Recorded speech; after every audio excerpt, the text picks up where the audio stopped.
Hi, this is Jason with Violator Games, coming at you with another game review. And this time we're taking a look at Alien Isolation, and this is developed by Creative Assembly and published by SEGA. Alien Isolation is a first-person action survival horror game with a little bit of shooter elements in it as well. And I say just a little bit because you have to really do them very carefully in the game. It's more of a sneaking, hiding style game, at least the first half of the game. And a lot of people that like Call of Duty might be turned off by this because some of the decisions you make will impact what happens to you in the game.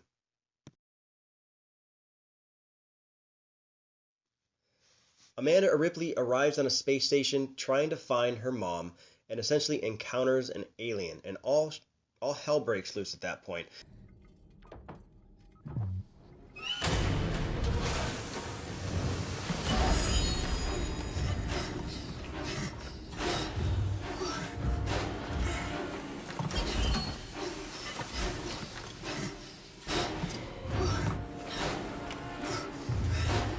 Now, this alien has some of the best AI I've seen in video games. It's unpredictable, and you cannot kill the alien. Now, later in the game, there are some things that you can do to stop the alien more frequently, but the first half of the game is very scary, and you're going to be doing a lot of hiding and creeping around, trying to get away from the alien.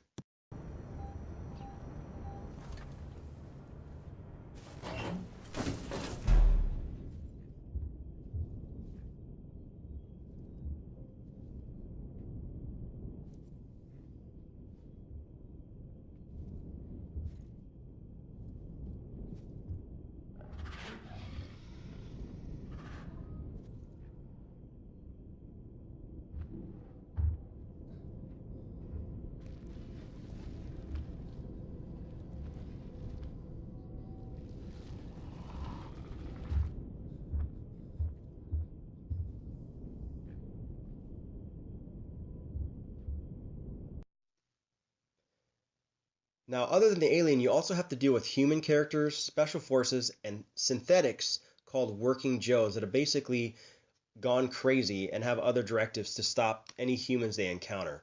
And this is probably the biggest flaw I do find in the game is you will encounter these sections of the game where you're really not dealing with the alien, and you'll be dealing with these synthetics and these human characters, which is unfortunate because the real, special part of this game are the sections where you're hiding and trying to get away from the alien and sneaking around.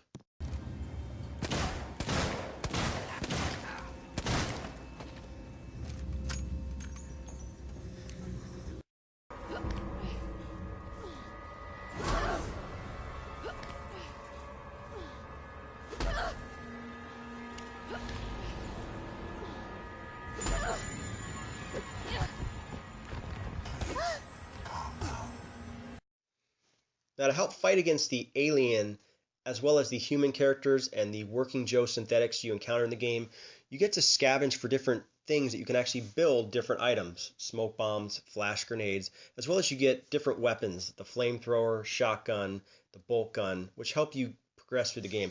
And no reason given.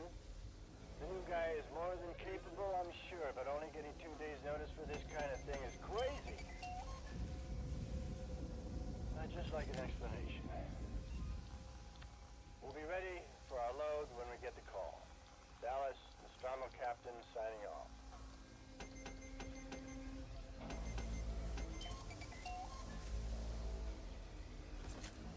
definitely makes you feel more of a superpower when you get towards the end of the game where characters that you had a hard time fighting or sneaking around, you can now just blast through. And I will tell you, after dealing with the first half of the game and playing with the Working Joe and having such trouble with them because they are a pain in the ass to kill sometimes, it was really fun just to mow through them and blast the crap out of them.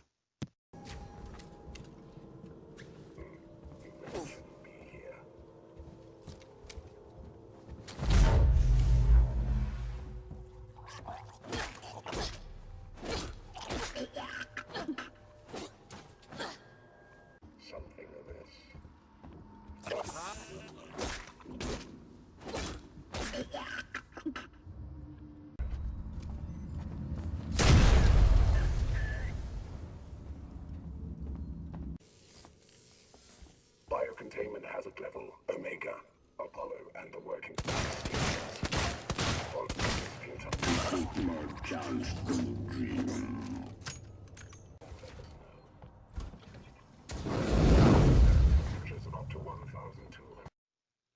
So, as I said, the gameplay is a first-person action survival horror shooter, and the shooting elements you have to be very careful with how you do different things because your decisions will actually impact the gameplay.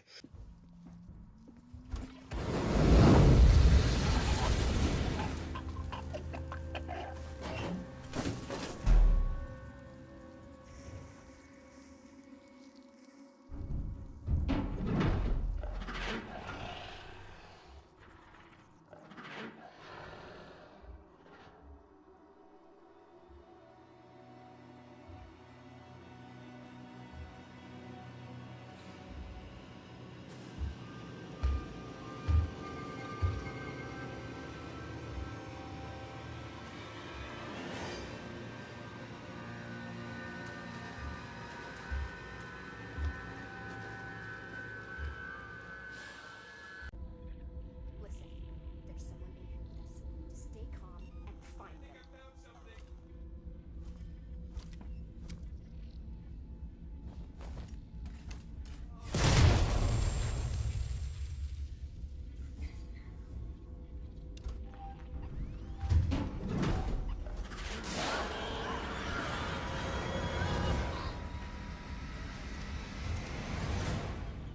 So this is mostly sneaking, hiding from basically an unstoppable AI alien character, which has very unpredictable AI, which is a great thing, but it can also be pretty painstakingly, hard at times.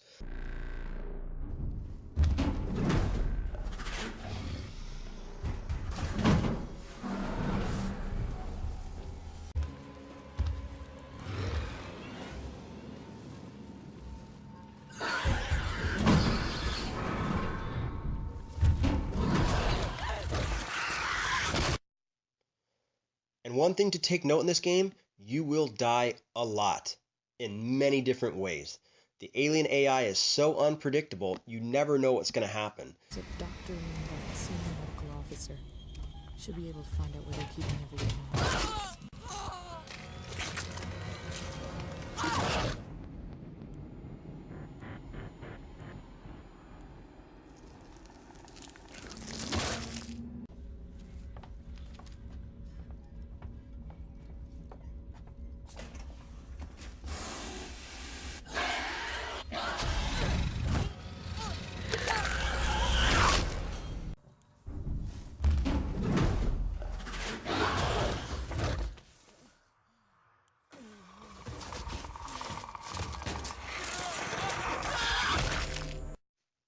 Now, I am reviewing this on the PS4, and as far as the graphics go, it might not be the best looking game on the PS4, but it is still a sight to behold. Unbelievable graphics, beautiful textures. I had no real slowdown with this game, and it's just with what they've done with the hallways and corridors. I mean, it's just a beautiful sight. When you use different weapons, torches, and stuff, the lighting effects are just top notch.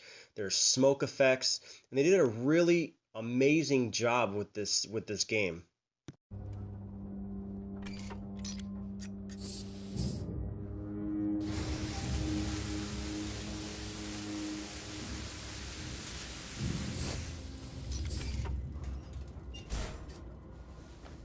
Just before a ship started its trip home. Nothing was going to break anything. Sounds like the system check went okay. Some ducts still need rerouting, but as I keep getting told, there's not much we can do about it while the Nostromo is in the air. Parker's coming up with the sign-off sheets. But I know Ripley wants to chew his ear about secondary load units. I'm gonna stay out of it for now. They know what they're doing. Dallas, Nostromo Captain, signing off. The sound design in this game is probably the best I've ever seen in video games. From going into vents and hearing the creaks and cracks, all the way down to hearing the alien skull across the roof somewhere where you can't see, or when you're in a dark corridor and the lights just happen to just click on and make that clicking noise. It always keeps you on edge because you never know what's coming around the corner.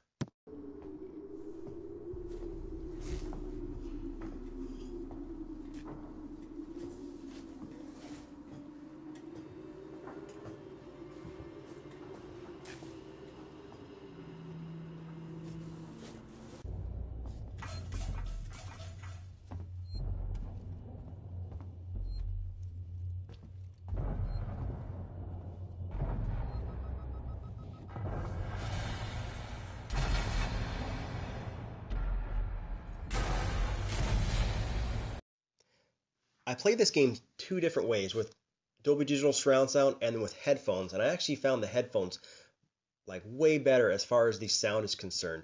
It really puts you into that location, and it's actually really, really scary. So if you have a good pair of headphones, you're really gonna get that extra pop when it comes to this game.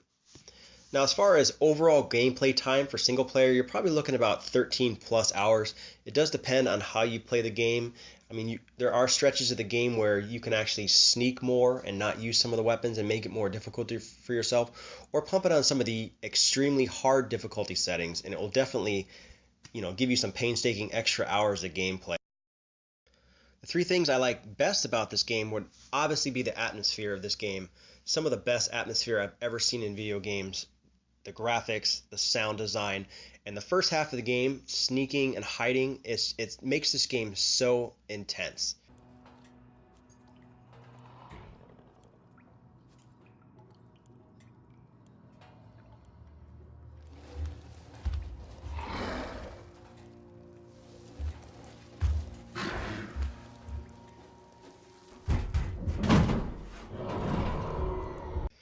The second thing I absolutely love about this game is there's a mission in the game which is more like fan service, where you actually play as a other character and find the alien derelict spacecraft.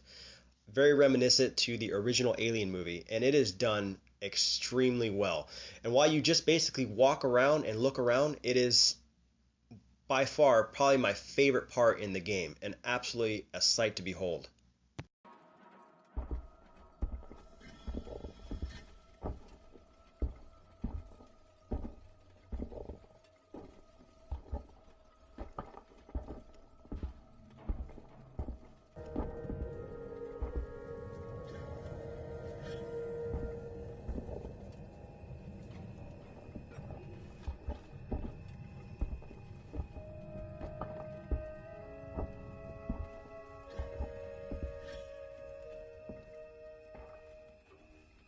Hey, quiet! What? You think we're gonna wake him? Hey, sorry, pal. Can it? We're wasting time. Have a look around. It's a life form. It was a life form. Now it's our property. Salvage rights. We need to stake our claim before anyone else does.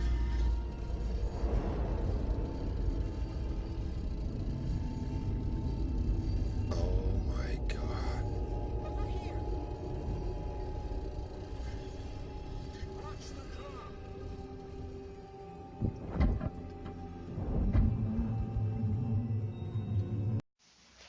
And the last thing I absolutely love about this game is the alien itself.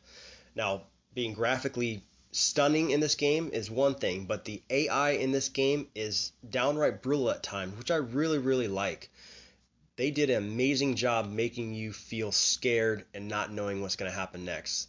Like I said, you could play this game multiple times or die and play a certain section of the game over and over again, and the alien AI is never going to be the same.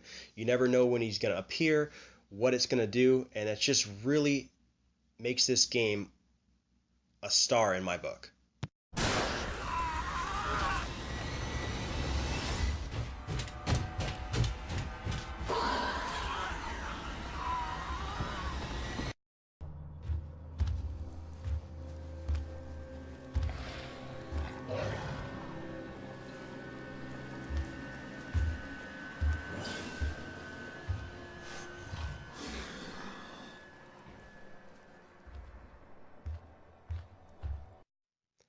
There's three things in this game that definitely lowered the score for me. And the first one is definitely the save points. There's no autosave in this game. You have to find save points throughout the game and actually save your progress, which can become a really big hassle when you have such unpredictable AI. And some of these save points are stretched out so far that you might be replaying some of the long sections of the game and very difficult sections of the game just because you couldn't find a save point or forgot a save point.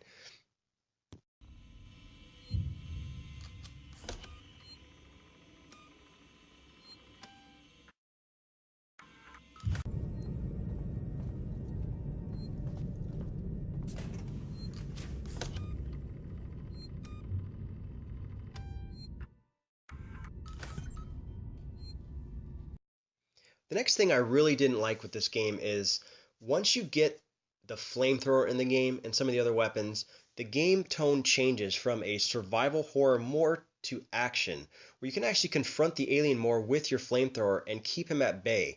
And it kind of puts to the side the scanner. And towards the second half of the game, I really didn't use the scanner or really hide in anything at all, because as long as you have enough flamethrower fuel, you can combat the alien. Let's hope this thing works. It's an animal. Animals are afraid of fire. I hope you're right.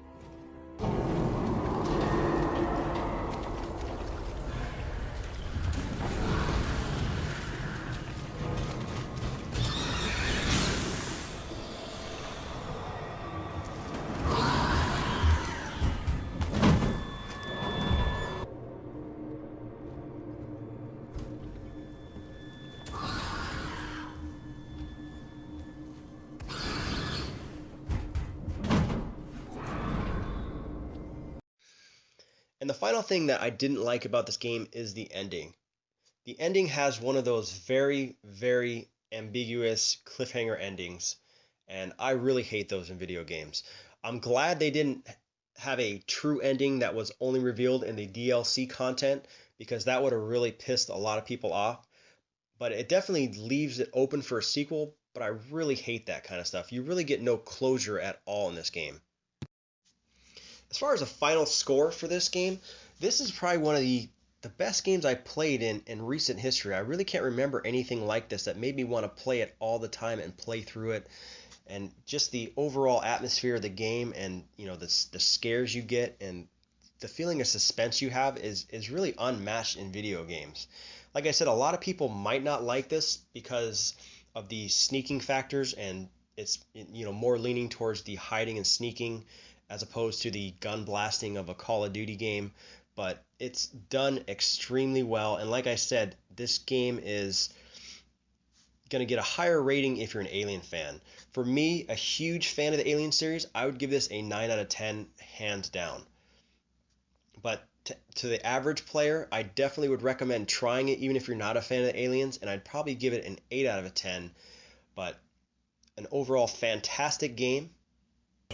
Okay. Once again, this has been Jason with 5 Letter Games. If you have any questions or comments, leave them in the comment section below, and I'll see you guys next time.